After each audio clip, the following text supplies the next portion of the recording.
할렐루야. 오늘 하나님께서 우리에게 주시는 말씀 함께 나누도록 하겠습니다. 오늘은 본문 말씀이 두 군데입니다. 에스겔서 1장 22절부터 23절까지 한 말씀 읽고요. 또 하나는 누가복음 19장 38절로부터 44절까지의 말씀을 함께 읽도록 하겠습니다. 먼저 에스겔서 1장 22절로부터 23절까지의 말씀 함께 읽도록 하겠습니다. 시작. 그 생물의 머리 위에는 수정 같은 궁창의 형상이 있어 보기에 두려운데 그들의 머리 위에 펼쳐져 있고 그 궁창 밑에 생물들의 날개가 서로 향하여 펴 있는데 이 생물은 두 날개로 몸을 가렸고 저 생물도 두 날개로 몸을 가렸더라. 아멘. 누가복음 말씀도 함께 읽도록 하겠습니다. 누가복음 19장 38절로부터 44절입니다. 다 같이 한 목소리로 읽도록 하겠습니다. 시작. 이르되 찬송하리로다 주의 이름으로 오시는 왕이여 하늘에는 평화요 가장 높은 곳에는 영광이로다 하니 무리 중 어떤 바리새인들이 말하되 선생이여 당신의 제자들을 책망하소서 하거늘 대답하여 이르시되 내가 너희에게 말하노니 만일 이 사람들이 침묵하면 돌들이 소리 지르리라 하시니라. 가까이 오사 성을 보고 우시며 이르시되 너도 오늘 평화에 관한 일을 알았더라면 좋을 뻔하였거니와 지금 내 눈에 숨겨졌도다. 날이 이를지라 내 원수들이 토둔을 쌓고 너를 둘러 사면으로 가두고 또 너와 및 그 가운데 있는 내 자식들을 땅에 메어치며 돌 하나도 돌 위에 남기지 아니하리니 이는 내가 보살핌 받는 날을 알지 못함을 인함이니라 하시니라. 아멘. 하나님께 대하여 부요한 자가 되시기를 축복합니다. 하나님께 대하여 부요한 것은 곧 나 영혼이 잘 되는 일입니다. 우리의 모든 인생은 배움의 시간이죠. 어려서부터 장성한 자가 되기까지 우리는 쉬지 않고 배우는 삶을 살아갑니다. 이 세상에는 배움이 없이 할 수 있는 일은 아무것도 없죠. 하다못해 숟가락 드는 일도 어렸을 때부터 다 부모로부터 배워서 하나하나 해 나가는 것입니다. 여러분, 우리의 인생에 있어서 나에게 유익되는 일들을 어떻게 합니까? 열심히 배우지 않습니까? 그 일을 이루기 위해서 또 그 일을 잘 하기 위해서 집중하고 끊임없이 때로는 내 육체의 몸이 상하고 공고할 지경에 이를지라도 열심히 배움의 일들을 지속합니다. 그것이 나의 미래를 바꿀 수 있다는 그 믿음이 있기 때문입니다. 우리의 신앙생활은 어떻습니까, 여러분? 신앙생활은 배움입니다. 성령께 가르침을 받는 것입니다. 성령의 가르침을 받을 때 다음을 갈 수 있는 것이죠. 세상 사람들은 세상의 지식과 정보에는 정말 빠르지 않습니까? 그것들을 캐치하고 따라가고 유행을 따라가고 중요한 정보들을 배우고 하다못해 내 몸이 어디가 안 좋으면 바로 어떻게 합니까? 그게 뭐가 문제인지 즉시 찾아보죠. 이게 뭐가 문제. 그리고 그거를 반드시 치료하기 위해서 그 모든 정보들을 내 안에 수집하고 치료받을 수 있도록 무던하게 애를 쓰는 것입니다. 우리가 하다못해 건강도 내 육체 삶도 철저하게 관리하죠. 근데 많은 경우 신앙생활은 그냥 흘려보내는 경우가 많습니다. 신앙생활은 성령이 아니면 할 수 없기 때문이기도 하지만 성령 하나님께 배운다라는 것을 모르기 때문에 그렇습니다. 성령 하나님께 가르침받고 배우지 않으면 100% 신앙에 대해서 하나님의 나라에 대해서 내가 예상하고 내가 그려놓는 그대로 머물러 있습니다. 진짜 실상 가운데 나아가지 못하는 것이죠. 성경은 이렇게 말합니다. 여호와를 알자. 힘써 여호와를 알자. 어떻게 알라고요? 힘써 알아야 된다. 이렇게 말씀하고 계십니다. 우리의 신앙은 힘써 하나님을 아는, 힘써 하나님을 갈망하는, 힘써 하나님에 대해서 배우는 영원한 지식을 배우는 그것이 광야 생활이라는 것을 우리는 잊지 말아야 하는 것입니다. 하나님을 안다는 것은 어떠한 지식과 정보를 얻는 수준이 아니라 하나님을 온전히 경험하는 것입니다. 그때 우리 가운데 생명이 임하고 영원한 능력이 임하는 것입니다. 그러므로 지금 심는 것이 나의 미래입니다. 오늘 심는 것이 저와 여러분의 미래를 움직입니다. 지금 투자하는 것이 곧 나의 미래입니다. 그러므로 오늘 성령 하나님과 교제하시기를 주님의 이름으로 축복합니다. 성령 하나님과 교제를 통해 하나님의 것들을 배우시기를 축복합니다. 그리고 생명의 길로 반드시 인도함 받고 열매 맺으시기를 축복합니다. 하나님이 구약에는 모세를 통해서 우리에게 무엇을 주셨냐 하면 성전과 율법을 주셨습니다. 모세를 시내산에 올라오게 하신 하나님께서 모세에게 무엇을 주셨다고? 이건 우리가 잊지 말아야 할 것이에요. 성전과 율법, 이 두 개를 모세가 받아서 전파하는 것입니다. 특별히 모세를 통해서 성전을 주신 것은 하나님이 이 땅에 이름을 붙여주셨어요. 그냥 성전이 아니라 예루살렘 성전이다 이렇게 말씀하셨습니다. 하나님은 예루살렘이라는 것은 무엇입니까? 하늘의 도성, 하나님 나라의 도성을 땅에 그대로 도장 찍어 놓은 것처럼 비유와 모양으로 나타내 보여주신 것이 예루살렘입니다. 하나님이 구약에서는 첫 번째로 광야에서 성전을 지었죠.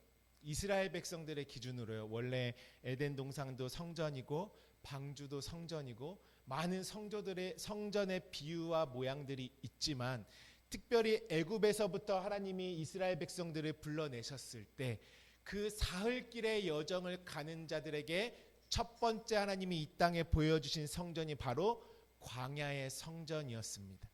그것은 이동식 움직이는 성전으로 하나님이 짓게 만드셨죠. 왜 움직이느냐? 우리 인생의 여정이 어떻게 한다고요? 돌기 때문에 성전도 함께 움직여지는 것이죠. 그렇지만 완성된 성전은 움직이지 않죠. 가나안 땅에 이스라엘 국가를 온전히 세우고 특별히 어디에다 성전을 두게 하셨냐면 예루살렘에 성전을 짓게 하셨습니다. 그래서 우리는 성전을 그냥 성전이라고 하지 아니하고 예루살렘 성전이라고 이야기합니다. 예루살렘 중심에 있는 게 무엇이냐면 하나님의 성전입니다. 그래서 제가 한번 읽어드리면 열왕기하 21장 4절 말씀에도 내가 내 이름을 예루살렘에 두리라 하신 여호와의 성전에 이렇게 말하고 있습니다. 내 이름을 예루살렘에 둘 것인데 그곳이 어디냐 하면 예루살렘에 있는 여호와의 성전이다. 열왕기하 21장 7절에도 말씀하시죠. 택한 이 성전과 예루살렘에 내 이름을 영원히 둘지라 이렇게 말씀하셨습니다. 쉽게 말해서 예루살렘 성전에 내 이름을 두겠다라고 하신 거죠. 그것은 곧 예루살렘 성전은 하나님의 처소고 하나님이 거하시는 곳이고 하나님 자체가 되기도 하시며 하나님을 모신 내가 되기도 하는 것입니다. 근데 하나님은 왜 이 땅에 하나님의 도성인 그 영원한 성과 성전에 대해서 예루살렘이라는 이름으로 우리에게 주셨을까요? 너무나도 중요하죠. 하나님은 그 도성을 다른 이름으로 주시지 않고 예루살렘이라는 이름으로 저와 여러분에게 나타내 보여주셨습니다. 우리가 예루살렘의 의미만 잘 알면 되겠죠. 예루살렘의 의미를 함께 볼까요? 예루살렘은 원래는 히브리어밖에 없습니다. 그것을 헬라어로 했을 때 히에로솔리마 이렇게 발음하지만 원래는 예루샬라임 이게 맞는 말이죠. 예루샬라임이라는 것은 평화의 땅, 평화의 터 이런 의미로 귀결되겠지만 예루살렘은 두 가지 단어가 합성된 언어입니다. 야라와 샬람 이 두 가지가 모여서 예루샬라임. 여러분 우리가 야라에 대해서는 정말 많은 시간 나눴죠. 여러분 기억하실지 모르겠지만 토라 그게 뭐죠? 모세오경, 창세기, 출애굽기, 레위기, 민수기, 신명기 이 토라라는 모세오경이 구약의 성경이죠. 이 성경이 토라라는 이름이 어디서 온 거냐면 야라라는 단어에서 온 것입니다. 야라는 흐르다, 겨누다, 화살을 쏘다, 가리키다, 가르치다, 뭐 던지다, 비가 오다, 쏘다 이런 의미입니다. 이 가르치심은 누구의 가르침이라고 했죠? 비가 오는 것처럼 화살을 쏘는 것과 같이 가르치고 가르치는 것, 성령이 가르치시는 거예요, 우리를. 하나님의 말씀은 누가 가르치신다고요? 성령의 가르치심이다. 그것이 야라의 본질적인 의미입니다. 그 하나님의 가르침인데 무엇을 가르치냐면 샬롬을 가르치는 거예요. 여러분들 샬롬은 잘 아시죠? 샬롬, 평안에 대한 인사잖아요. 평안이 있을지어다라는 선포이기도 하죠. 그 샬롬과 샬람이 같은 단어입니다.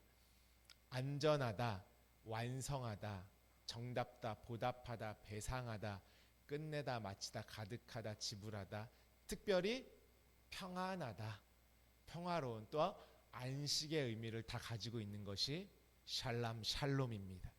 곧 예루살렘이라는 이름으로 하나님의 도성과 그 예루살렘 성전을 우리에게 보여주신 것은 하나님이 무엇을 가르치기 위함입니까? 평안과 안식을 우리에게 가르쳐 주시기 위해서 이 땅의 예루살렘 성전으로 영원한 하나님의 도성인 참 예루살렘 성전을 우리에게 가르쳐 주고 계시는 것입니다. 왜 예루살렘이라는 이름을 지었는지 아시겠죠? 쉽게 한마디로 정리하면 평안을 가르치시는 것이에요. 안식을 가르치고 계시는 것입니다. 그럼 우리가 예루살렘과 그 성전에 대한 이야기만 잘 알면, 그리고 그 이야기를 잘 알아서 내 마음이 하나님의 예루살렘 그 나라가 세워지고 하나님의 언약이 이루어지면 우리는 하나님이 가르치신 평안을 가지는 자가 되는 것입니다. 하나님은 하나님의 목적 하나예요. 그 평안과 안식을 내 안에 이루기 위한 목적으로 예루살렘이라는 성전을 이 땅에 보여주신 것입니다. 여러분 창세기의 7 언약의 완성도 무엇을 향해 가고 있습니까? 마지막 7일째 안식을 향해 가고 있는 것이죠. 평안, 안식. 그것이 하나님이 우리에게 주시고자 하는 하나님의 생명입니다. 오늘 본문 말씀에 보니까요. 누가복음 말씀으로 다시 가보시면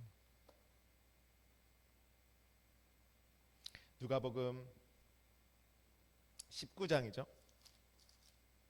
누가복음 19장 19장 말씀은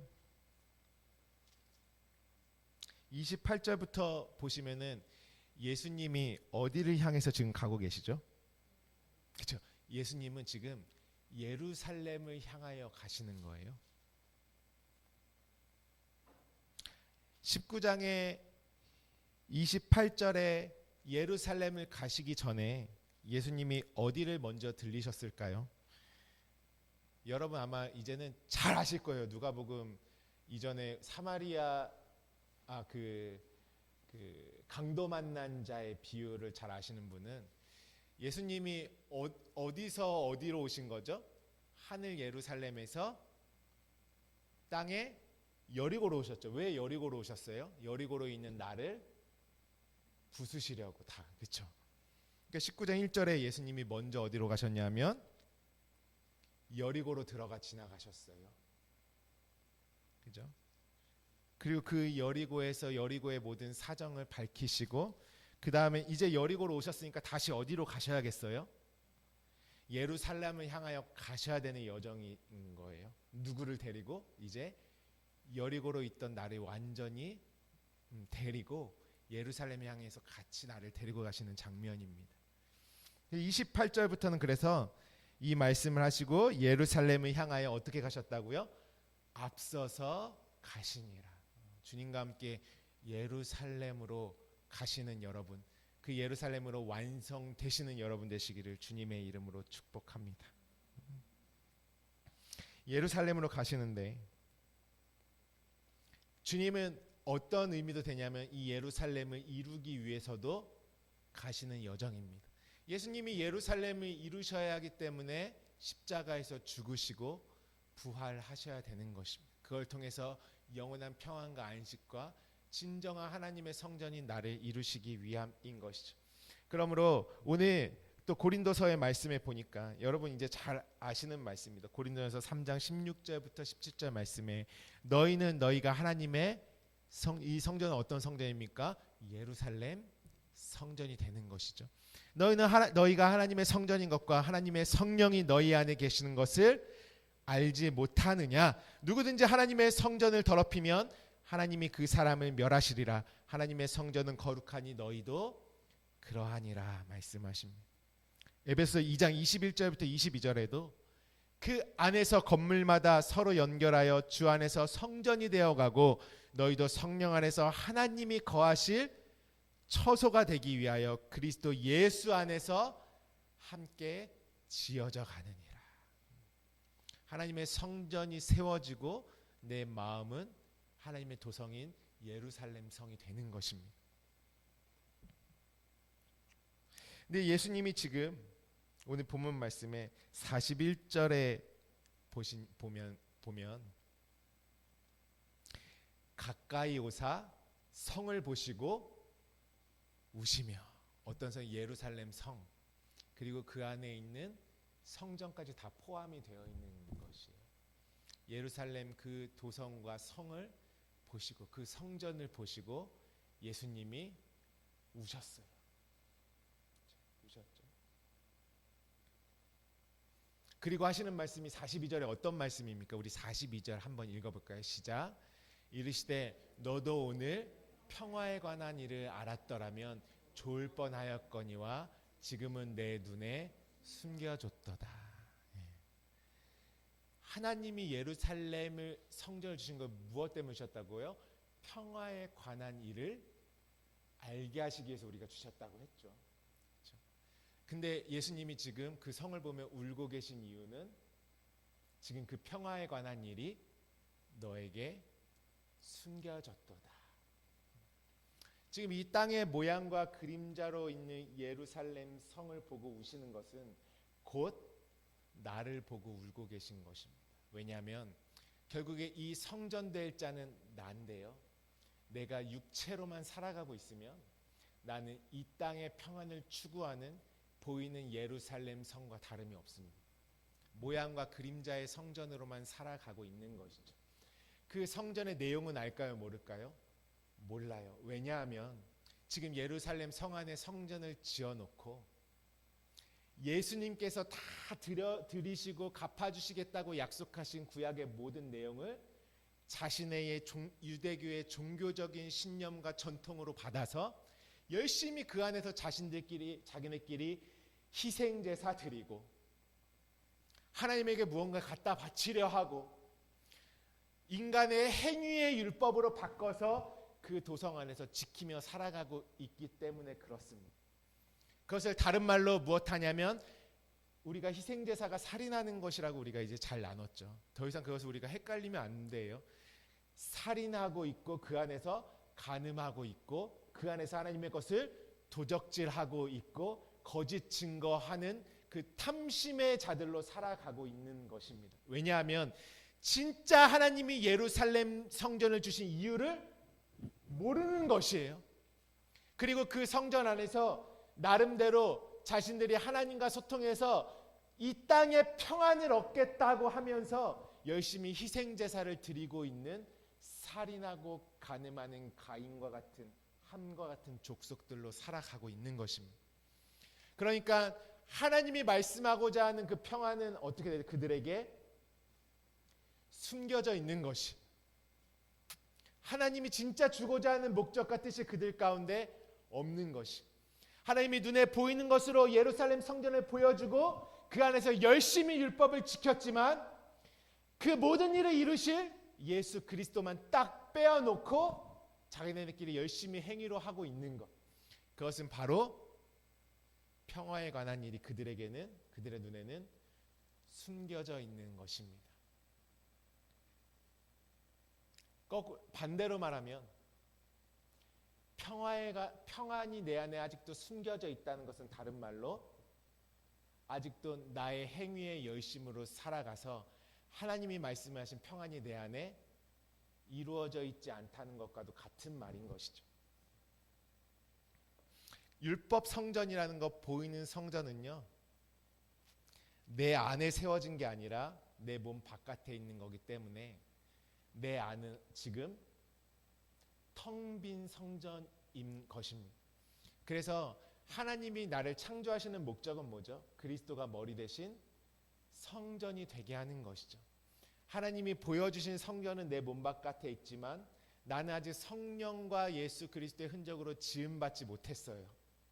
그래서 창세기 1장 2절에 하나님이 나를 창조하실 때 땅이 혼돈하고 공허하며 흑암이 깊음 위에 있다라고 말씀하신 것은 어떤 의미냐면 하나님의 진정한 도성인 예루살렘 성전, 그 샬롬의 성이 내 안에 아직 세워지지 않았다. 그래서 틀도 없고 내용도 없다라는 것입니다. 그러면 내 안에 이제 무엇으로 말미암아 내가 이제는 하나님이 다 보여주셨어요. 잘 봐.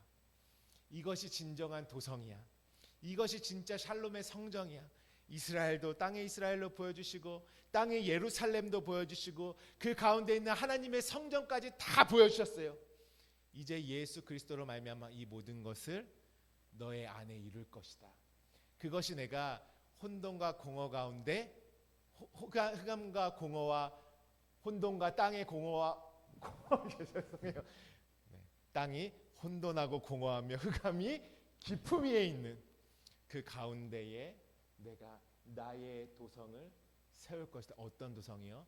안식, 평안의 그 나라를 세워갈 것이다 라고 말씀하시면서 내 안에 이제 보여주신 모든 내용을 예수 그리스도께서 성전된 자신의 육체로 다 이루어 놓으시고 그분이 하셨던 모든 가라사대로 주셨던 하나님의 말씀이 저와 여러분의 심령 가운데 나를 창조하는 하나님의 것으로 성전으로 짓는 말씀으로 내 안에 들어오는 것입니다.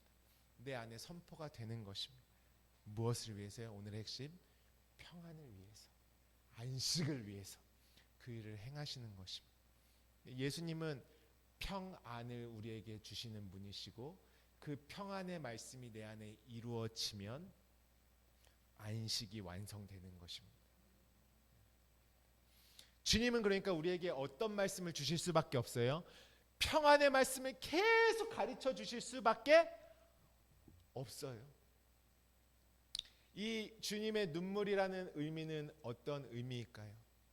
단순히 예수님이 이 눈물이란 것이 상당히 깊은, 그러니까 차원이 다른 의미가 들어가 있습니다. 눈물 단순히 예수님의 어떤 인간적인 감정으로 안타까워서 눈물을 뚝뚝 흘리신다는 게 아니라 눈에서 물이 흐른다라는 것은 영원한 진리의 샘이 그로부터 흘러나오는 말씀으로 선포되는 것을 의미하고 있습니다.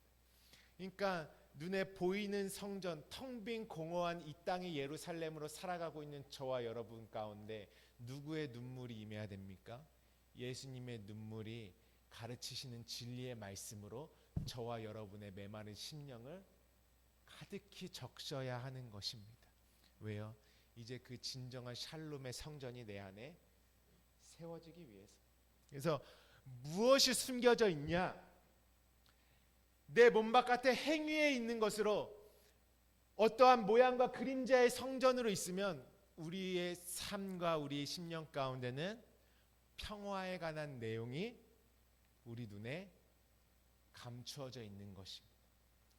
결국 궁극적으로 우리를 평화를 추구하고 안락한 삶을 추구하지만 진짜 하늘의 평안을 넘겨받지 못했기 때문에 그 평안을, 안식을 누리지 못하는 것입니다. 근데 여기서 우리가 평안의 의미를 조금 더 깊이 알 필요가 있습니다.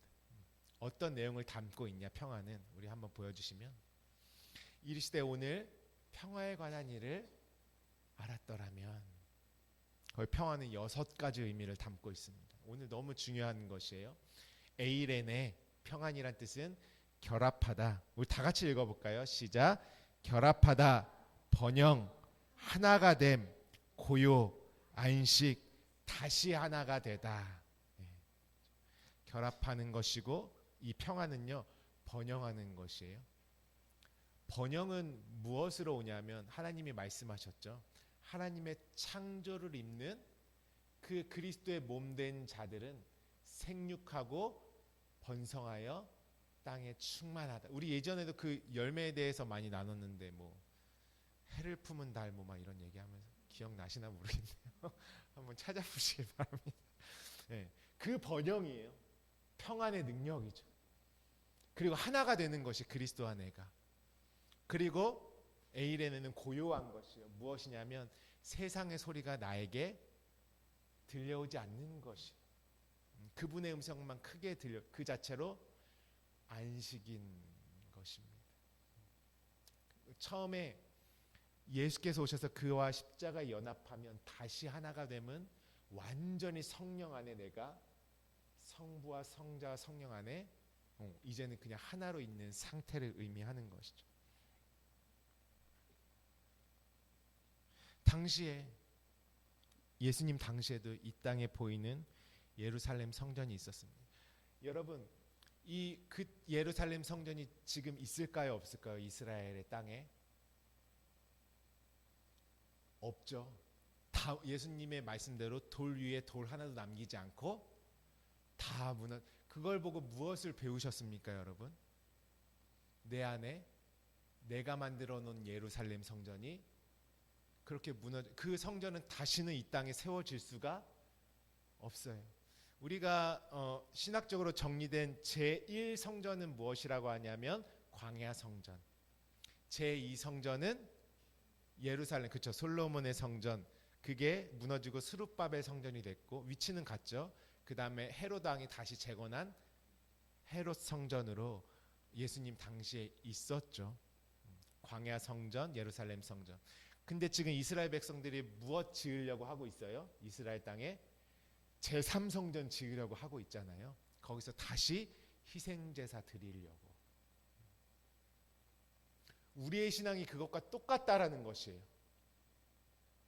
내가 이 땅에서 평안하고자 하는 우리만의 성전을 이렇게 하면 평안할 것이야. 이렇게 하면 안식일 것이야. 이렇게 열심히 하면 무엇인가 괜찮을 것이야 라는 우리만의 성전을 그려놓고 하는 것은 지금 이스라엘 백성들이 이스라엘 땅에 다시 한번 제3성전을 세우겠다는 것과 똑같은 것입니다. 누구 없이요? 예수 그리스도의 희생과 그 모든 흔적을 내 안에 가지고 오는 성령의 역사함 없이는 절대로 제3성전은 세워질 수가 없습니다. 인정하시지도 않는 성전이죠. 혹시 지어진다 할지라도. 제3성전은 누구 안에 완성되는 성전입니까? 내 안에 그리스도와 하나 된 내 안에 완성되는 성전이 제3성전인 것입니다. 그것에서 이스라엘 백성들은요, 당시에 예수님 당시에도 제2성전이 있었겠죠. 그 안에서 자신들이 모세를 통해서 보여주신 것을 율법을 자신들이 좌우로 나눈 선악의 탐심의 욕망으로 도둑질하여서 이 땅에서 행위로서 열심히 섬기고 있었습니다. 예수님은 이제 말씀하시는 평화에 관한 일을 말씀해 주시는 것입니다. 그것은 무엇이냐면 진짜 성전의 의미, 진짜 하나님의 나라 그 성전은 어떻게 우리 안에 이루어지고 하나님의 그 성전을 만들어 가시는 나, 그 창조 이야기에 대해서 주님은 가라스데의 말씀으로 그 눈물과 함께 우리에게 흘려 보내실 수밖에 없는 것이죠. 그러므로 율법 성전으로만 있으면, 율법의 행위의 신앙으로만 있으면 무엇이 숨겨져 있냐면 평화에 관한 일이 반드시 숨겨져 있습니다. 평화가 감추어져 있는 것이 내가 누리지 못하는 것이죠. 이 눈에 보이는 성전 안에는, 율법적인 신앙 안에는요, 평안이 비밀로서 감추어져 있습니다.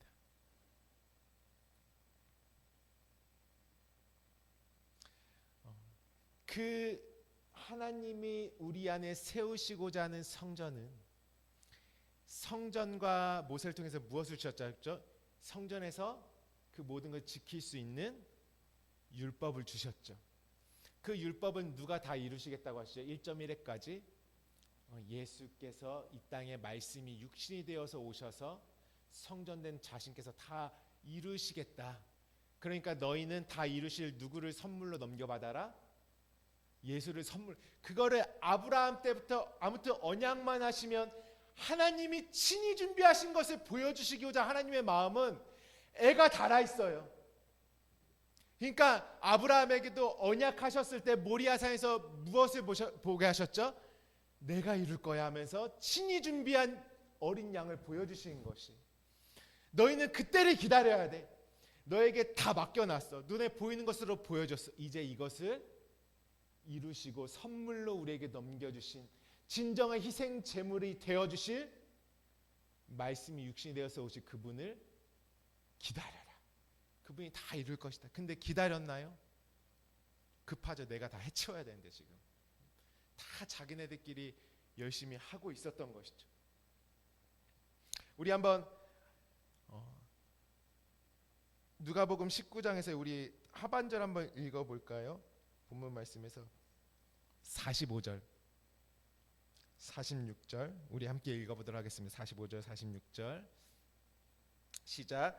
성전에 들어가사 장사하는 자들을 내쫓으시며 그들에게 이르시되 기록된 바 내 집은 기도하는 집이 되리라 하였거늘 너희는 강도의 소굴을 만들었도다 하시니. 하나님의 기도라는 것은 예수님께서 겟세마네 동산에서 기도하실 때에 땀이 땅에 떨어지는 핏방울 같은 기도를 하셨습니다. 그것이 주님의 기도의 내용이죠. 땀이 땅에 떨어질 때 핏방울이 되었다는 것은 예수님은 물과 피로 임하셨죠. 그것을 증언하시는 이가 성령이시고 성령과 물과 피는 하나다.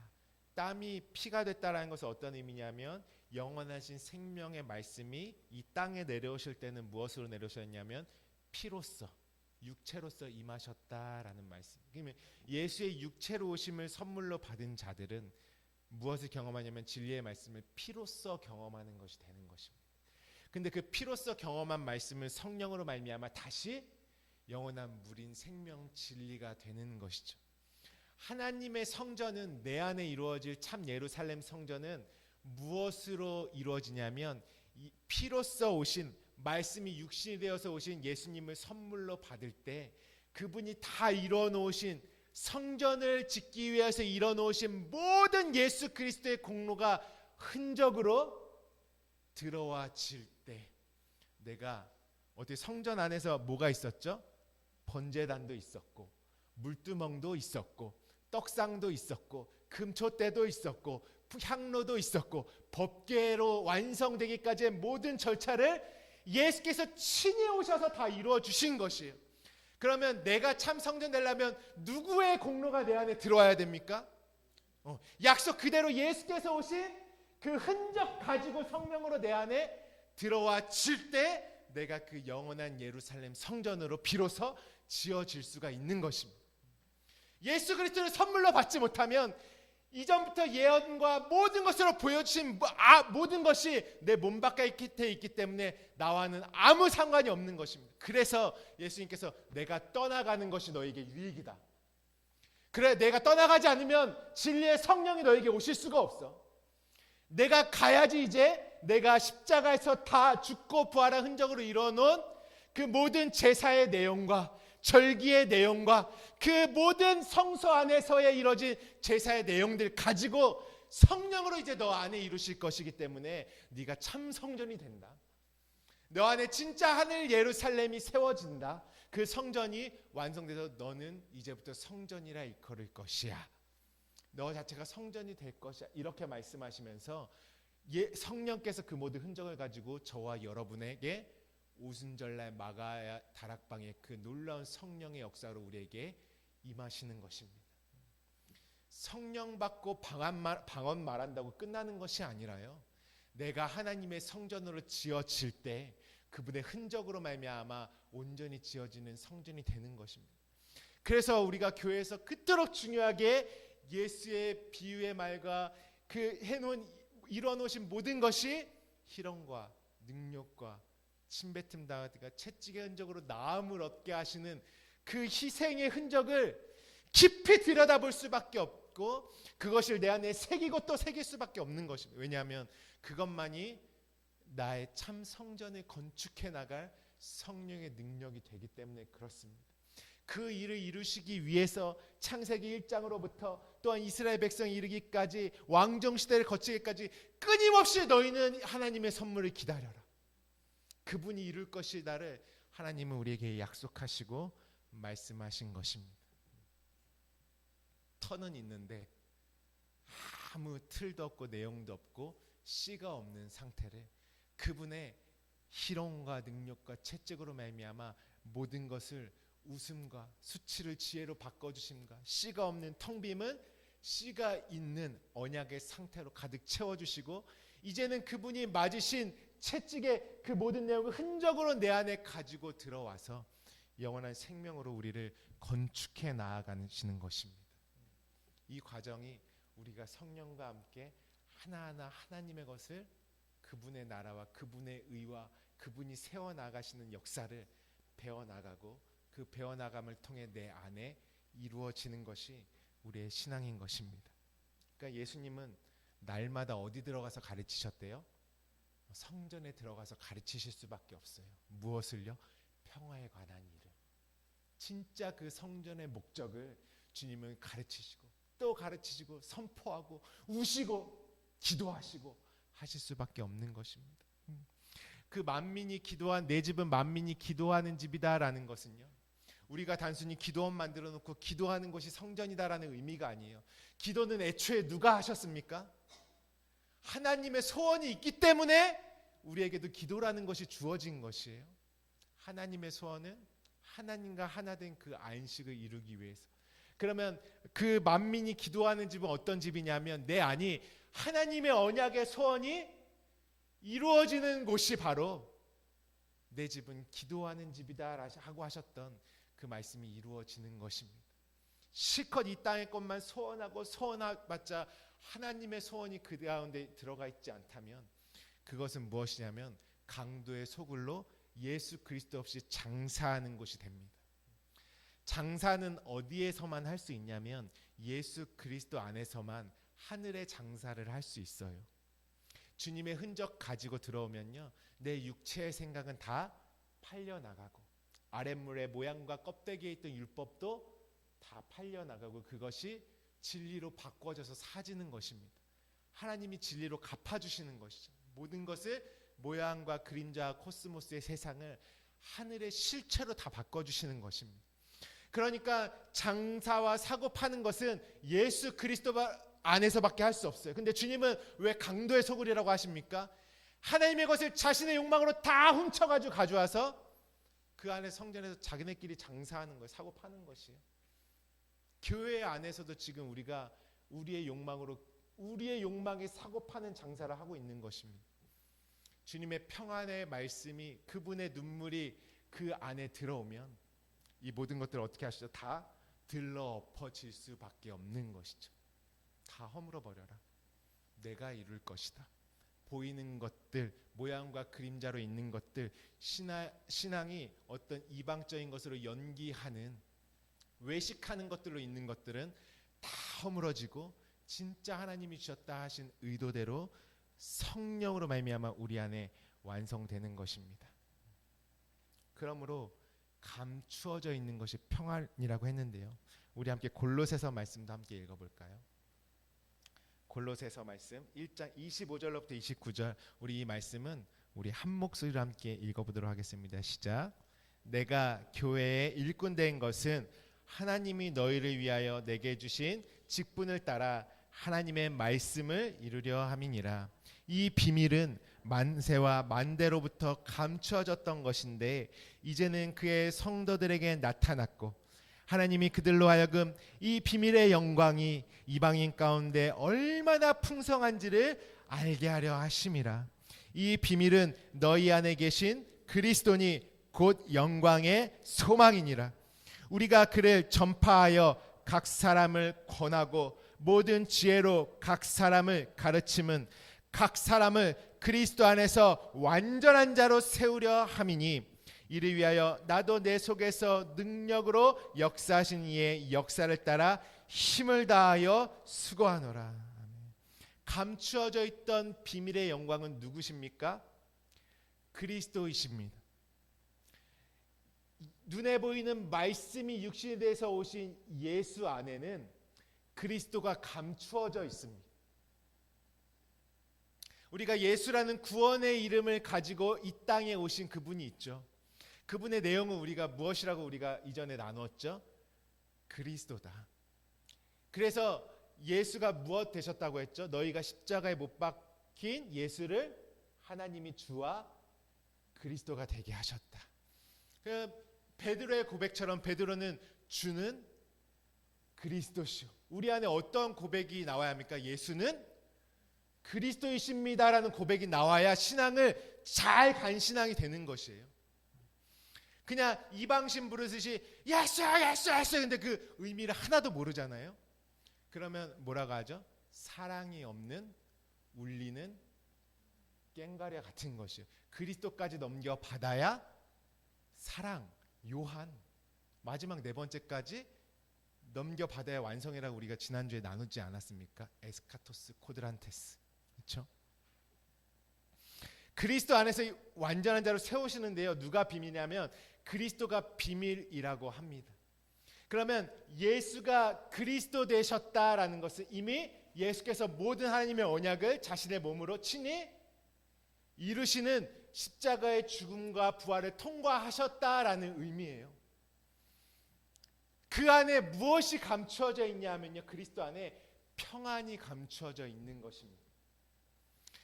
아까 너희 눈에 무엇이 감추어져 있다고요?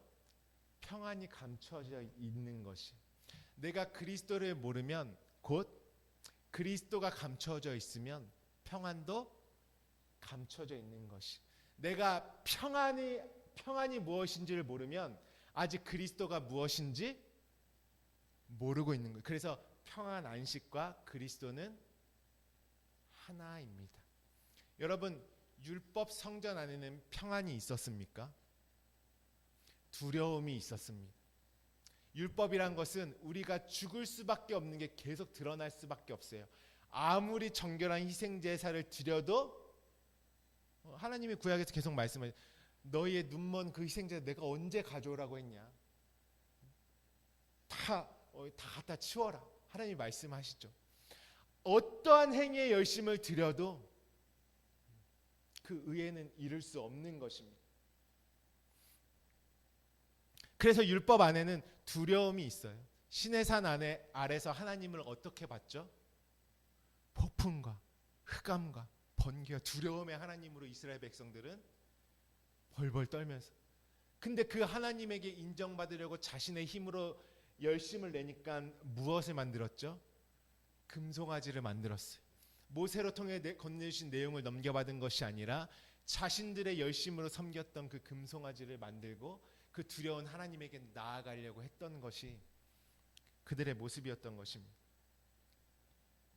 평화도 감춰져 있고 그리스도도 감춰져 있는데 이 평안 안식과 그리스도는 하나입니다. 골로새서 2장 1절부터 3절 말씀 우리 함께 읽어보도록 하겠습니다. 시작.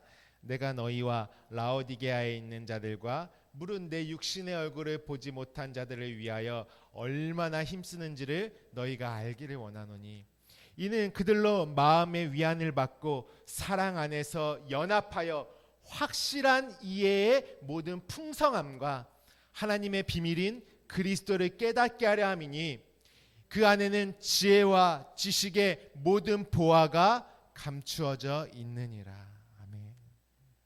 그리스도 하나님의 비밀인 그리스도를 알게 하기 위해서 사도들이 이토록 애쓰는 것입니다. 예수를 받지. 그러면 그 안에 예수가 그리스도 되심의 그 그리스도까지 너 안에 넘겨받아 이루어져야 한다. 그 안에는 모든 지혜와 지식의 보화도 감추어져 있는 것. 그러니까 하늘에 속한 평안과 지혜와 지식과 그 모든 것들은 그리스도를 얻을 때, 내가 그리스도를 얻은 후에 다 뭘 했다고요? 배설물로 여겼다 함과 같이 우리는 그리스도를 얻을 때에 곧 감춰져 있던 평안과 안식이 무엇인지를 아는 것입니다. 그러면 고린도서 13장 5절 말씀에 너희는 믿음 안에 있는가 너희 자신을 시험하고 너희 자신을 확증하라. 이것이 광야의 시험이죠.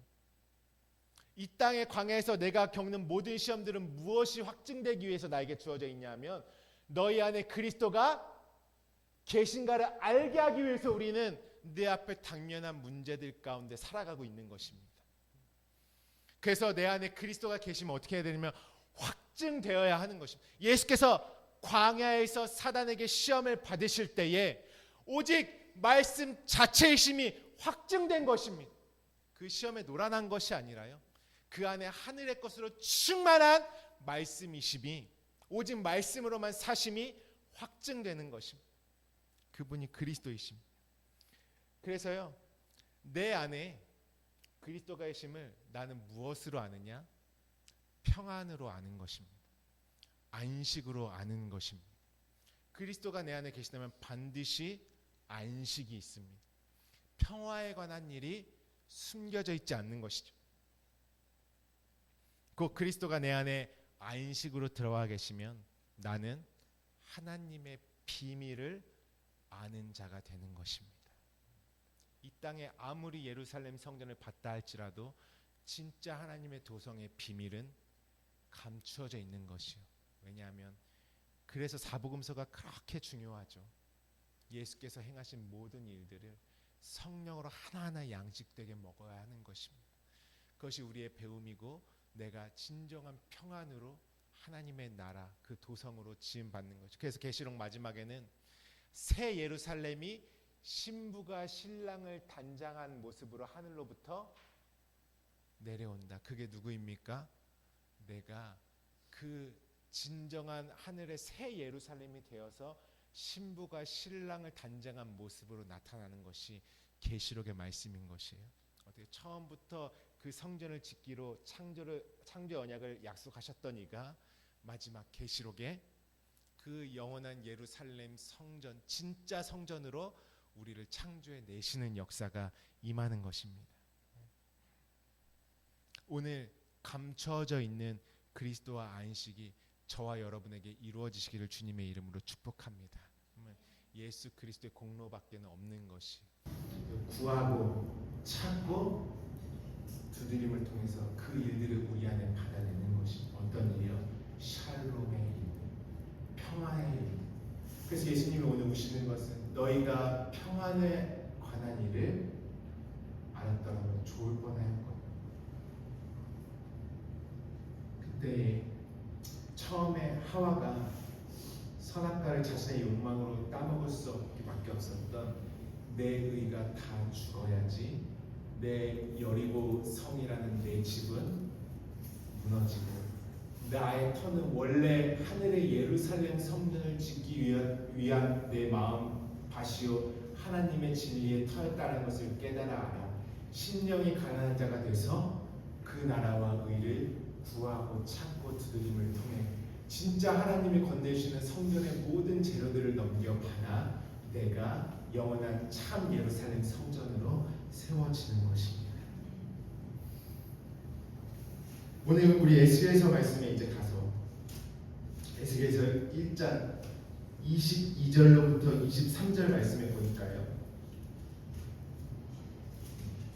오늘은 22절만 먼저 나갈 것입니다. 에스겔서 1장 22절에 그 생물의 머리 위에는 수정 같은 궁창의 형상이 있다 이렇게 말씀하고 계십니다. 성경의 머리는 누구의 머리를 말하는 것이냐면 그리스도의 머리 하나를 말하기 위해서 머리라는 것이 주어져 있는 것입니다. 생물은 살았고 운동력 있는 말씀이라고 우리가 나눴죠. 근데 여기 머리 위에라는 것은 위에는 마치 머리 위에 뭐 올려져 있다 이런 의미라고 생각될 수도 있겠지만 머리 꼭대기 그 머리의 가장 높은 것, 그리고 그 머리의 속성, 머리가 담고 있는 것. 그러니까 말씀의 머리, 그 머리가 누구의 머리가 되는 것이죠? 내 머리가 되는 것이잖아요. 내 안에.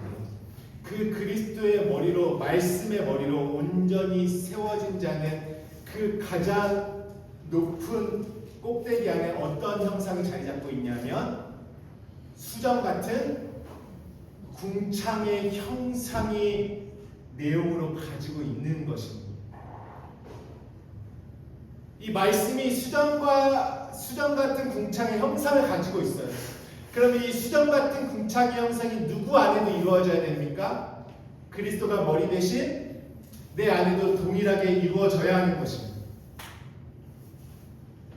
근데 이 수정이라는 의미가요, 우리 보시면은 수정 같은 궁창의 형상. 수정 우리 함께 볼까요? 케라흐 이래서 얼음, 매끈함, 우박, 서리, 추위, 차가움 이런 의미가 있어요. 그래서 이 케라흐가 다 이렇게 번역돼, 얼음으로도 번역돼 있고 우박으로도 번역돼 있고 성경에 추위, 차가움, 수정 이렇게 다 번역되어 있는 거예요. 서리. 여러분 궁창은 무엇을 품고 있냐면요.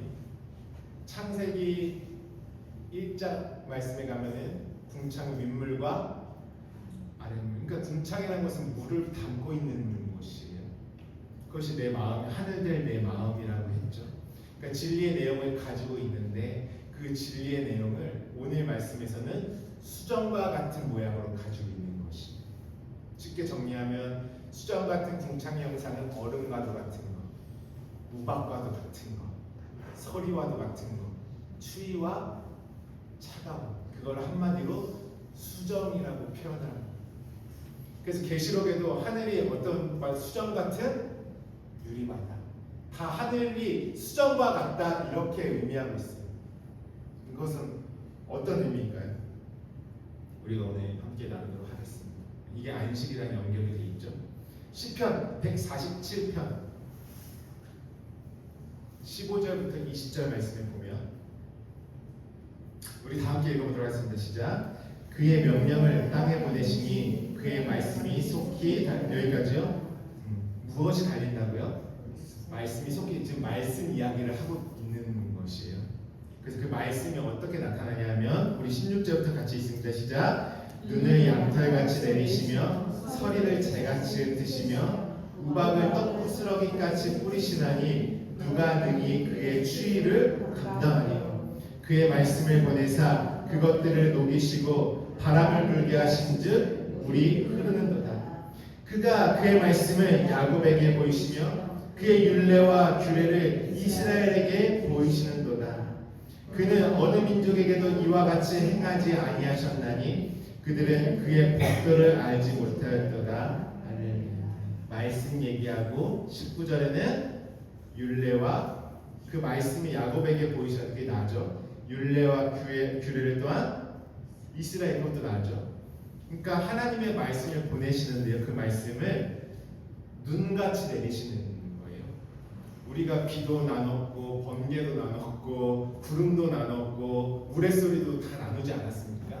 그 모든 것이 말씀이 역사하시는 일인데요. 오늘은 마지막으로 이제 눈이 나왔죠. 눈은 어떤 의미냐? 눈을 양털같이 내리시고 서리를 재같이 흩으신대요. 우박을 뿌리신대요. 여러분, 눈은 땅에 흡수가 될까요? 안 될까요? 안 되죠. 얼음인 상태로는 안 되죠. 눈이 녹으면서 흡수가 되는 거죠. 처음에는 흡수가 안 되니까 어떻게 됩니까? 땅에 쌓이죠. 우박도 어때요? 땅에 내리면 땅이 흡수를 할 수가 없어요. 우박은 땅에 있는 모든 것들을 재앙으로 죽이죠. 그래서 애굽 10재앙 중에 어떠한 재앙이 들어가 있습니까? 우박이 들어가 있는 것입니다. 그러니까 눈, 서리, 우박은 무엇을 상징하냐면요. 너희는 하늘에서 자주 내리는 비를 흡수해서 밭가는 자가 쓰기에 합당한 열매를 맺으면 하나님께 상을 얻고 이 말씀이 있지 않습니까? 땅은 물을 흡수해야 되는데요. 눈은 아직 흡수가 되지 않은 상태예요. 하나님의 말씀을 땅에 보내셨는데 눈처럼도 내리셨는데 그 말씀이 깨끗하고 순전한 말씀인데 얼음과 같이 투명한 말씀인데 나한테는 안 받아들여졌는데 하나님 마음의 땅에는. 그래서 어떻게 쌓입니까? 지식적으로 율법적으로 쌓이는 것이. 그래서 그 말씀이 나에 대해서 어때는 추운 말씀. 이해되시죠? 그래서 어떤 말씀이에요? 좀 이따 읽긴 할 텐데요. 이 말씀을 먼저 보시면 다시 18절부터 보시면 말씀을 보내서 그것들을 어떻게 하신대요? 녹이신대요. 그리고 이 바람이 원어로 보시면 루아흐입니다. 성령입니다. 그러니까 녹이시면 어떤 일이 되는 거? 성령으로 그 말씀이 내 안에 들어오는 말씀이 되는 것이 진리의 말씀이에요. 그래서 바람을 불게 하신즉 물이 흐르는도다. 그러면서 그가 그의 말씀이 야곱에게 보이셨다. 하나님이 성령으로 말미암아 그 말씀을 내 안에 깨닫게 하시고 보이시지 않으면 그 말씀은 율법과 같습니다. 율법은 어디면 차가워요. 그리고 율법은 두려운 말씀입니다. 여러분 율법이 얼마나 차가운지 아십니까?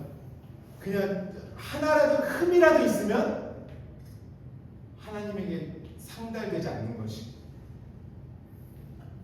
뭐 하나라도 마음에 조금만 꺼리기만 있어도 그것은 하나님의 나라에 가지고 들어갈 수 없는 것이 예수 그리스도의 사랑과 은혜로 말미암아 그 말씀들이 넘겨받아지지 않으면 그 똑같은 말씀인데요. 민물과 아랫물은 똑같은 말씀이잖아요. 근데 성령으로 말미암아 깨달아지고 이루어지지 않은 율법의 말씀은 나에게 재앙과 같이 임합니다. 근데 그 재앙으로 임할지라도 그 말씀은 나를 살릴 수밖에 없는 것이죠. 왜냐하면 그 말씀을 통해 나의 땅의 것들을 다 드러내기 때문에 그렇습니다. 내가 무엇으로 살고 있는지. 우리 욥기서 말씀 함께 또 읽어보도록 하겠습니다. 욥기서 37장 2절부터 13절입니다.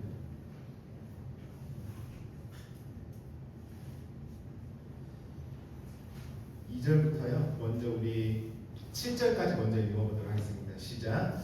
하나님의 음성 곧 그의 입에서 나오는 소리를 똑똑히 들으라. 그 소리를 천하에 펼치시며 여기까지요. 하나님의 음성 똑똑히 들으라고 하죠. 그 소리를 어떻게 하신다고 합니까? 천하에 펼치신다라고 말씀합니다. 그러면서 그 말씀이 어떻게 우리가 임하냐면 번갯불을 땅끝까지 이르게 하시고 4절부터 같이 읽습니다. 시작. 그 후에 음성을 발하시며 그의 위엄찬 소리로 천둥을 치시며 그 음성이 들릴 때에 번개를 멈추게 아니하시느니라. 하나님은 놀라운 음성을 내시며 우리가 헤아릴 수 없는 큰 일을 행하시느니라. 눈을 명하여 땅에 내리라 하시며 적은 비와 큰 비도 내리게 명하시느니라. 그가 모든 사람의 손에 표를 주시어 모든 사람이 그가 지으신 것을 알게 하려 하십니다. 우리 13절까지도 좀 읽겠습니다. 시작. 그러나 짐승들은 땅속에 들어가 그 처소에 머문. 이게 어떤 의미냐 하면요. 짐승들은 하나님의 주신 말씀의 역사를 환영하지 않는 자들. 그들은 어디로 들어갑니까? 각자의 처소에 머무는 것이 하나님의 처소가 되는 것이 아닙니다. 그래서 9절부터 있습니다. 시작. 폭풍은 그 밀실에서 나오고 추위는 북풍을 타고 오느니라. 하나님의 입김이 얼음을 얼게 하고 물의 너비를 줄어들게 하느니라. 또한 그는 구름에 습기를 실으시고 그의 번개로 구름을 흩어지게 하시느니라. 그는 감싸고 도시며 그들의 할 일을 조종하시느니라. 그는 땅과 육지 표면에 있는 모든 자들에게 명령하시느니라. 혹은 징계를 위하여 혹은 땅을 위하여 혹은 긍휼을 위하여 이런 일을 생기게 하시느니라. 아멘. 말씀 확 들어오시죠? 이 모든 일을 지금 같은 말씀인데요. 육체에 속한 애굽에 속한 내 안에 있는 것들에게 자비란 없는 것이죠. 하나님의 말씀. 그것들이 징계받고 심판받아야 심령이 가난한 자가 되어서 하나님의 말씀을 환영하는 옥토들이 되는 것이다. 그리고 그 땅을 위하여 하나님의 긍휼을 이루시기 위하여 이런 일들을 생기게 하셨다 이렇게 말합니다. 이 모든 것은 하나님의 말씀이 내 안에 임하는 역사를 번개와 같이 구름과 같이 바람과 같이 폭풍과 같이 눈과 같이 서리와 같이 말씀하시는 것입니다. 자, 그 노아의 홍수가 다 끝난 다음에 하나님이 어떠한 말씀을 노아에게 주시냐면요. 창세기 8장 22절 말씀에 다다음에 있습니다. 없으면 제가 읽어드릴게요. 죄송합니다. 창세기 8장 22절에 땅이 있을 동안에는 심음과 거둠과 추위와 더위와 여름과 겨울과 낮과 밤이 쉬지 아니하니라. 여러분 성경에서 밤은 어떤 때냐면요. 밤은 추울 때를 말합니다. 그 낮은 따뜻할 때. 그러니까 예수님이 내가 너희와 함께 있는 동안에는 낮이거늘 이렇게 말씀하시지 않습니까? 주님이 내 안에 거하시면 낮이 되는 것인데요. 주님이 내 안에 거하시지 않으면 율법의 때, 나의 의로 살아갈 때, 밤의 때로 그거를 추위를 당한다 이렇게 말하는 것이죠. 눈은 낮에 비추는 햇살로 녹는 것입니다. 구약에 맡겨놨던 율법의 모든 말씀은 참 빛이신 예수 그리스도께서 이 땅에 임하셔서 그의 입으로부터 나오는 말씀으로 말미암아 구약의 모든 눈처럼 얼음처럼 굳어져 있는 말씀이 굳어져 있으니까 내 마음 상도 어떤 상태겠어요? 꽁꽁 얼어있는 굳어져 있는 상태죠. 그렇게 해서 주님의 입으로부터 나오는 말씀으로 말미암아 모든 눈과 얼음의 말씀이 내 안에 흡수되는 진리의 말씀으로 전환시켜 주시는 것입니다. 우리는 율법의 밤을 지나 진리의 아침으로 저녁이 되며 아침이 되니 이것은 하나님의 날이니라 말씀하셨던 그때로 넘어가는 삶을 살아가는 것입니다. 그래서요, 내 안에 진리로 나아가지 못하고 계속 땅의 것을 의지하고 살아가는 내 마음에는 항상 우박과 같이 나를 허무는 말씀을 경험합니다. 시편부터 쭉 말씀 보시면요, 제가 오늘 준비를 해오긴 했는데요, 한번 넘겨주세요. 계속 말씀하시죠. 그 앞에 광채로 말미암아 빽빽한 구름이 지나며 우박과 숯불이 내리는도다. 여호와께서 하늘에서 우레소리를 내시고 지존하신 이가 음성을 내시며 우박과 숯불을 내리시도다. 계속 나오죠. 시편 78편에도 그들의 포도나무를 우박으로 그들의 뽕나무를 서리로 죽이셨습니다. 이거는 우리의 열심으로 가인과 같이 된 소산들인 것이에요. 그들의 가축을 우박에 그들의 양떼를 번갯불에 넘기셨으며 가축, 양 이것은 다 하나님이 희생제사 드리고자 하는 예물 드리는 것이죠. 더 이상 그것으로 하는 것이 아니라 진리로 드리도록 하나님이 하시는 것입니다. 그것이 선지자들의 음성을 통해서 하나님의 음성을 통해서 우박과 같이 우리가 금송아지로 가지고 있던 모든 것들을 허물고 들어오는 것입니다. 말씀. 시편 105편 32절로 비 대신 우박을 내리신대요. 그들의 땅에 화염을 내리셨다. 계시록에도 이 말씀은 우리 안에 임하는 말씀으로 성취되죠. 첫째 천사가 나팔을 부니, 나팔은 하나님의 말씀의 소리라고 했습니다. 피 섞인 우박과 불이 나서 땅에 쏟아짐에 땅의 3분의 1, 이전에 3분의 1이라고 하는 것은 완전히 태웠다, 완전히 없앴다. 3분의 1이 타버리고 수목의 3분의 1을 타버리고 각종 푸른풀도 타버렸다. 내가 율법으로 가지고 있었던 것들이 완전히 그리스도의 말씀으로 말미암아 태워지고 재앙으로 완전히 소멸되는 것이죠. 같은 말씀이지만 내 몸 바깥에 있는 율법의 말씀, 행위의 말씀은 재앙으로 나타나는 것이 얼음과 같고 눈과 같고 차가운 것이죠. 근데요, 이 말씀의 속성이요, 하나님이 애국과 타협하셨습니까? 바로와 하나님이 어떻게 하죠? 냉정하시지 않습니까? 이스라엘을 애굽에서 출애굽시키기 위해서 애굽에 겉으로 있는 것에는 장자까지도 하나도 빠짐없이 그 모습이 어떠셨나요? 차갑게 느껴지지 않습니까? 그것이 말씀의 속성이라는 것이에요. 말씀은요, 애굽의 것들, 세상의 것들이랑 진리는 타협이 없습니다. 근데요, 그 말씀이 내 안에 이루어진 자는 그 말씀의 속성이 어떨까요? 내 안에도 있는 것이에요. 그러면 어떤 일이 일어날까요? 때로는 내가 차가워지죠. 냉정해지죠. 어떤 것이에요? 세상의 것들, 애굽의 것들. 내가 말씀과 반대편에 있을 때는 그 말씀에 어떤 걸 경험했죠? 눈과 같이, 우박과 같이, 밤의 추위와 같이 말씀을 경험하면서 내가 허물어져 갔잖아요. 밤의 시간에. 그래서 율법의 때를 거쳐 성령의 진리의 때로 건너갔죠. 그리스도의 때로. 근데 이제 그 이루어진 말씀이 내 안에, 내가 그 말씀의 몸, 마른 뼈가 아니라 살아있는 신령한 말씀의 몸이 되니까 내 안에 이 수정과 같은 형상이 어떻게 이루어져 있냐면 세상의 것들은 내가 냉철해지는 것이에요. 이전에는 어때? 애굽의 소리, 세상의 소리 들러오면 그것을 끌어안고 막 그것을 내 안에 묵상하고 그것에 끌려다니고 그 일들이 막 내 삶에 나타나기도 하고, 이제는 어떻습니까? 수정과 같은 그 궁창의 형상을 가진 자들은 애굽의 것들이 차가워집니다.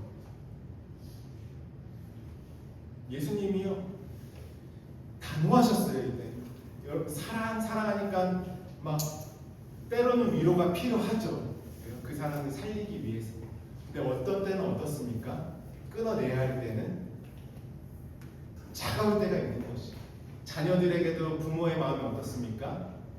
거기 가면 넘어지고 상하고 안 될 거 뻔히 알면 무서운 표정으로 바꾸는 것이 엄마가. 저희 집에도 얼마나 무서운 표정이에요. 하루에도 막 다섯 번씩 차갑죠 엄마가. 그 애기들이 뭐 엄마는 나만 미워 이렇게 나오는 거예요. 엄마의 사랑을. 그렇지만 엄마의 마음은, 속은 그렇지 않지만 겉은 어떻습니까? 차가운 것이. 그게 나에 대해서 그렇다는 거예요. 단호해집니다. 성령 충만하면요, 하나님의 것이 아닌 것, 나를 멸망시킬 것들에 대해서는 수정과 같이, 차가운 것 같이 차가워져요. 때로는 내가 사랑하는 자 앞에 내가 차가운 모습 수도 있고, 어쩜 저렇게 냉정하냐, 너만 진리야 이러면서 차가운 모습으로 있을 수도 있어요. 근데 그것을 왜 그렇습니까? 애굽의 것들은 나를 죽이려는 것들은 끊어내줘요. 이방적인 것들, 하나님의 영원한 생명과 사랑 가운데 나가지 못할 것들을 완전히 끊어줘야 하는 것입니다. 끊어져요. 제자들이 무엇을 경험했냐면, 우리 이 말씀을 먼저 한번 볼까요? 이거 다다음 말씀인데요. 계시인제 말씀을 마무리하겠습니다. 계시록 3장 말씀입니다. 3장 15절부터 16절 말씀 같이 보겠습니다. 이 말씀 잘 아시죠? 함께 읽어볼까요? 시작. 내가 내 행위를 아노니 내가 차지도 아니하고 또 아니하고자 내가 차든지 뜨겁든지 하기를 원하노라. 내가 이같이 미지근하여 뜨겁지도 아니하고 차지도 아니하니 내 입에서 너를 토하여 버리라. 여기서 든지 이렇게 해놓으니까 마치 둘 중에 하나 선택하라는 것처럼 보이잖아요. 근데 원어로 보시면 어떠냐면요, 너희는 차가워야 된다, 그리고 반드시 뜨거워야 된다. 그 두 개를 다 가지라는 것이. 진리의 편에서, 하나님의 생명의 편에서 어떻게 해야 되겠습니까? 우리가 뜨거운 자가 되어야 하는 것입니다. 그렇지만 나를 죽이고 나를 멸망시키는 것들에 대해 어떻게 돼야 돼? 내 안에 수정과 같이 차가운 자가 되어야 됩니다. 이것은 안식, 평안을 이룬 자만이 할 수 있는 능력인 것입니다. 여러분, 그리스도 안에서 평안이 없으면 어떻게 되냐면 끌려다닙니다. 어디에 끌려다니면 내 눈에 보이는 내 감정. 우리가 마치 이렇지 않습니까? 저 사람이 나한테 이렇게 했으니까 이코르 나는 분노, 이렇게 돼 있어요. 공식이 세상은. 저 사람이 나한테 해코지했으니까 나는 이코르 배가품, 이것이 세상의 등식이에요. 하나님은 어떻습니까? 너 어둠이야? 그래서 너는 빛이야. 너 실패했니? 그래서 너는 승리야. 이것이 하나님의 등식이에요. 너 이랬기 때문에 우울하니? 아니야. 살아야 비웃었니? 이제 너는 이삭의 웃음이야. 이것이 하나님의 나라의 등식인 거예요. 우리는 이 세상의 모든 이 세상의 공식에서 차가운 자가 되는 것입니다. 더 이상 거기에는 내 마음의 영역을 내주지 않는 것이. 그래서 차갑고 뜨거운 오늘 예수님의 엠마오에 가는 두 제자가 누가복음 24장 32절 주님께서 이제 죽으시고 부활하셨어요. 그리고 이제 그 엠마오의 두 제자가 길을 걸으고 있을 때 그들과 함께 가면서 모세로부터 구약하셨던 모든 말씀을 평안의 말씀을 그들에게 깨닫게 해주셨어요. 그러니까 이들이 무엇이라고 고백합니까? 그들이 서로 말하는데 길에서 우리에게 말씀하시고 우리에게 성령을 풀어주실 때에 우리 속에서 마음이 뜨겁지 않아요. 눈이 어떻게 됐어요? 녹은 것이. 율법으로 가지고 있었는데 말씀을 이들 안에서 진리를 깨달으면서 무엇을 하면 우리 마음이 뜨거워지 따뜻한 봄날 강력한 말씀의 햇살이 내 안에 비춰지는 것입니다. 참 빛으로 오셨던 그분의 영광에 화하여지는 것입니다.